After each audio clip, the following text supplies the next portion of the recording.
Hello guys, नमस्कार। I am a Rhythm Technoplast industry Khirsara GIDC Rajkot Gujarat.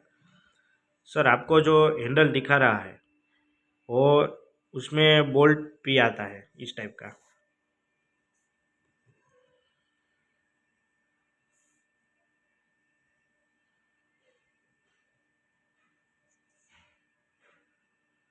इस type का कभी कभी कस्टमर का इस टाइप का भी रिक्वायरमेंट रहता है कि हैंडल में बोल्ट चाहिए, तो इस टाइप का भी बोल्ट वाला हैंडल हम बनाते हैं। आपको जिस साइज में चाहिए वो साइज में हम बना देंगे। कोई भी साइज में आनी MM चूड़ी इंच SS MS जो ग्रेड में चाहो वो साइज में आपको बोल्ट वाला भी हैंडल मिल जाएगा इस टाइप का। हमारा सभी इन हाउस वर्क है, इसलिए आपको जो साइज में चाहो वो साइज में हम आपको इस टाइप का भी हैंडल बना देंगे। Okay sir, thank you.